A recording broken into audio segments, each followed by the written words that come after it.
Siam was a highly respected person. He made decisions based on group consciousness of family he represented. They were chosen by factors like status and respect within community, how much he exemplified characteristics of a noble person such as humility, respect, generosity, and wisdom. The Siam has been described as the best talker, not chairman. They said their people had no chairman, but man who was saying the most wise things. Social structure. It was similar to other Coast Salish peoples' classes were historically structured in manner more comparable to introverted here, nobility, aristocrats, and the like were the most populous, with commoners making a sizable but smaller portion of societies compared to nobility. The smallest group were slaves, held only by high-ranking nobles. The nobility was recognized by three key factors: wealth, especially the amount of wealth they distribute among the people; values, particularly to the degree which the values practiced by the person and family exemplify the values of the people; and knowledge, including both possessing and sharing knowledge of history, traditions, and culture, and knowledge of skills, whether practical or spiritual. Sharing wealth is highly regarded and practiced by most high-ranking and wealthy families. The distribution of wealth is a key component of the potlatch gift-giving festival. It was encouraged through the display of values celebrated in the cultures such as generosity, humility, and respect. Some families were considered nobility because of their connection to spiritual powers or ceremonialism. Shamans, prophets, and medicine doctors were considered nobility because of the training and expertise they possessed. Some jobs or positions held by members of the community also signified members of this class. These positions were often related to mountain goat, like hunting or weaving of mountain goat wool blankets. In some values of the squamish culture, respect for each other and generosity of both the wealth and wisdom of material wealth was key. Wisdom or knowledge was passed on through oral or visual teachings, being without means of transmitting it into writings but much time was spent by the aristocrats in imparting this knowledge to the youth. This was the responsible duty of the responsible elders. One practice historically done by the Squamish was a custom called flat foreheading. An infant's head would be placed on a wooden bust model of the head and shoulders to gradually alter the shape of the head into something more flattened in the forehead area. This shape was considered attractive and regarded as a sign of nobility. The last Squamish known to perform this practice was Tim Moody. The Squamish people used every part of the animals they hunted and the vegetation they harvested. They used sources from land animals to sea life and plants such as the game, deer, bear, elk, duck, swan, and small rodents like squirrel. Some of the ocean foods they hunted and harvested were mussels, sea eggs, cockles, clams, seaweed, herring, trout, urchin, sea lions, seals, and all type of salmon. Some of the land foods that they harvested were berries and plants such as wildberry, blackberry, salmonberry, salal and 5 different kinds of grass, and the roots of different plants.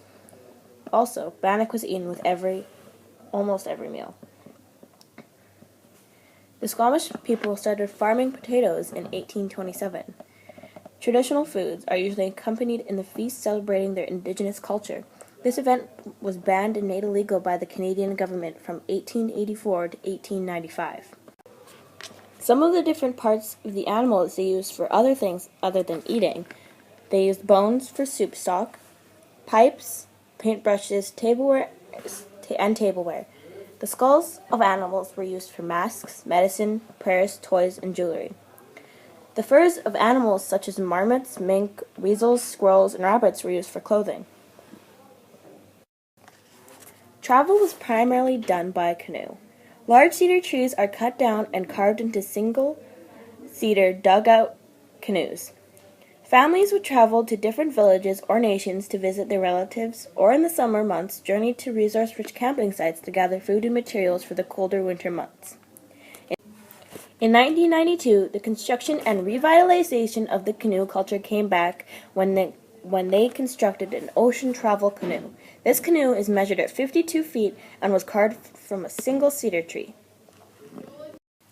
The Squamish kinship is based on a loose parental structure with large extended families and communal village life. Numerous villages populated the territory, with each village holding many longhouses. Each longhouse was a community in itself, with a number of related families living in the same home. The number of families varied with the size of the house. During the warmer seasons, around the times of gathering, there would be numerous fires within each house, often each for one family. During the winter season, one fire was used for ceremonies and spiritual work taking place in the house. The first recorded date of a person of European origin settling in the Squamish Valley was in 1874. When they came, they brought a lot of things to trade with the Squamish people. The native people supplied furs and received manufactured goods in return. This brought iron pails, durable fishing nets, metal tools, copper pots, and easily acquired blankets into their culture, but it also brought a rapid loss in the skills of tool manufacturing that they had developed over thousands of years. When you have reached puberty as a young woman or a young man, you would have a ceremony to celebrate your coming. Different families would have different celebrations and training. A young girl would inform her mother of her menstrual cycle, and the mother would then inform the father. The father would then call together the family, and they would discuss what tradition to practice on the young woman. One example is that the family would take 2 strands of the mountain goat wool and tie them to her head. The strand would be tied to each side of the forehead. The community would see this, signifying her new womanhood, announcing to her people that she is of age. For 4 days, she would fast with no food and limited or no water. During this time, she would refrain from bathing and being near fires. It was believed if she went near a fire, her skin would become red. After 4 days, she would bathe and become beautiful again. The purpose of these traditions was to make her bright and smart. A family member would drape a blanket over the woman's shoulders. After the meal, she would be painted with red ochre. She would travel to the forest and pull down cedar and spruce tree branches, rubbing the ends over her face and body. This would make her beautiful and charming in the eyes of men. She would give offerings of fern roots to those cedar trees. After all these were conducted, she would now be given an ancestral name, and the naming ceremony or the potlatch would occur. When a young man was of age, he would travel up a mountain and be one with nature for about 10 days. Historically, marriage would occur through either arranged marriage or the groom proposing to the father of his potential wife. If the father endorsed the marriage, he would invite the groom into his house after also conducting a test or trial on the young man. Only the wealthiest individuals practiced polygamy. The potlatch was the most studied event. Squamish potlatches were very different from the northern tribes and their festivities. Large feasts and the community, nation, or neighboring nations are invited to them. Highly wealthy families and individuals hosted these potlatches. They would share resources and wealth with the guests. Celebrated birth, coming of age, naming ceremonies, marriage, or memorial events occurred with potlatches. The winter season was when the most potlatches would occur. Summers were used for traveling and harvesting. Blankets would be brought or made and given to the guests. The host would hire a speaker for the family. A young woman, sometimes the daughter of a highly respected man, would be placed on top of a mound of blankets. Sitting on top of the blankets, a ceremony would take place around her. Large potlatches would be held in the longhouses. Naming customs are ancestral or hereditary naming. When a child is born, the elders of the family or the community would choose a name for him or her. This name is not their actual name, only their nicknames. Years later, while going through puberty or coming of age rituals, the person would receive a name from a deceased ancestor or the family genealogy. The names are thus considered property in belonging to a family.